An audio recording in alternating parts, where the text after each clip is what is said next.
everyone, it's Mana. Today, I want to chat about 5 funny things Japanese people tend to do. You know, our country is this little island nation and is kind of famous for being one of the safest countries in the world. And we've got some unique cultural behaviors and sayings. So, there are these quirky Japanese behaviors that we naturally do because, well, we are Japanese.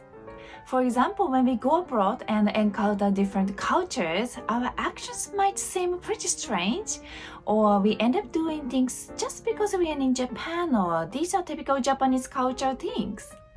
These moments always make me grin, and some of them even make me burst into laughter. I can't wait to spill the beans on these unique cultural Japanese actions and sayings with you. So, let's jump right in. The first unique Japanese behavior is when we are listening to someone's talk. We tend to nod a lot during the conversation. It's a crucial way for us to show that we are tuned into what you're saying. But sometimes this sincere nodding can backfire, especially when we are with someone super chatty. They talk more than a minute and we nod like crazy, and before you know it, we start feeling a bit queasy, like seasick or something. This tends to happen when we are sipping on some drinks and listening to someone spill their serious stories for a long time, or during those marathon business conversations with someone we care about. I find it so strange and funny, but I've been there a few times. The second funny story is about my experience. When I visited Maui, I was on the hunt for a nice place to have dinner. I stumbled upon a restaurant that offered fresh fish menus. I walked in, got in line, placed my order, and then they showed me the total cost. It was all good until they asked me how much I wanted to tip. Now being Japanese, I got a bit confused because we don't really have tipping culture back home. Plus, the situation wasn't like a regular dinner table. It was at the order counter. I remember feeling a bit puzzled at the moment, and I was so embarrassed. It took me a bit of time to calculate the tip because there are other customers waiting in line. The third unique Japanese behavior is that we often spot people who are sound asleep on trains in stations or along the roads after 11 p.m. They kind of lose their guard because they're just so exhausted. I figure after a hard day's work, they are probably trying to shake off the stress with a bit of alcohol. The thing is, they end up being so tired that they can't keep their eyes open until they reach home. So they intentionally doze off before hitting the hay. It's pretty amusing. This happens everywhere because our country is relatively safe. You might catch 30 men knocked out on a platform, and the rest of us Japanese folks just watch with a warm heart. Or sometimes we even organize their bags to prevent them from being stolen by bad people. Most Japanese people are so kind. The fourth interesting Japanese behavior is that you can see it on the weather news.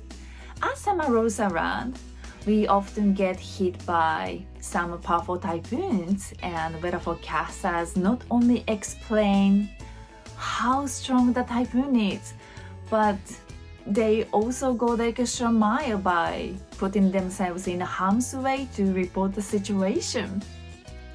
They look so desperate and funny. They really don't need to go that far. Their faces are all wet, and it seems like they are about to be blown away by strong wind. But I really appreciate the weather forecasters. Thank you, always. The fifth unique Japanese action is that many Japanese families love to have KFC at Christmas. I've been asked about it by my cousins in the US with a bit of irony. They might find it really strange and funny, and I totally get it.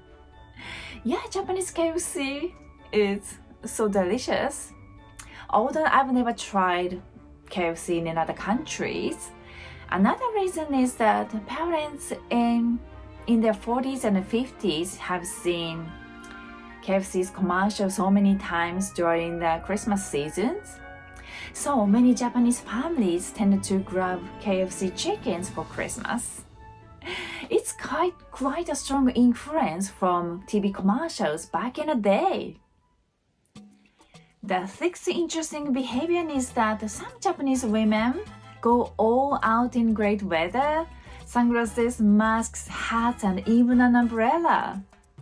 They're on a mission to keep their skin young and avoid aging, so they do their best to dodge the sun. But to foreigners, they might just seem like shady characters or perhaps even like famous people. So for someone who wants to kick back or relax in the sunshine, those appearances look so funny. The seventh unique Japanese cultural phenomenon is that they are really good at apologizing. If the train is delayed 2-3 minutes, train drivers or conductors apologize many times, no matter the reason. Most of the time, it's due to some inconvenience caused by some passengers or something happening on a train or bad weather, but they still apologize to all passengers multiple times. Because most Japanese people expect trains or buses to run on time, and passengers also consider it important to be punctual, and even a slight delay of 2-3 minutes prompts them to say sorry. They apologize to the point where we feel it's more than enough. So I often find myself thinking, it's okay, don't worry. If you ever get a chance to come to Japan, you're bound to witness these unique Japanese behaviors at least once. And who knows, you might discover even more peculiar things in our daily life. I often have the pleasure of chatting with travelers from other countries who visit my restaurant while I cook their meals. Many of them have a fantastic time in Japan, and it makes me so happy to hear that. If you are interested in our unique culture, why not grab a ticket to Japan? We are looking forward to welcoming you here. Thank you so much for watching my video until then. I would be happy if you hit the subscribe button. See you in the next video. Bye!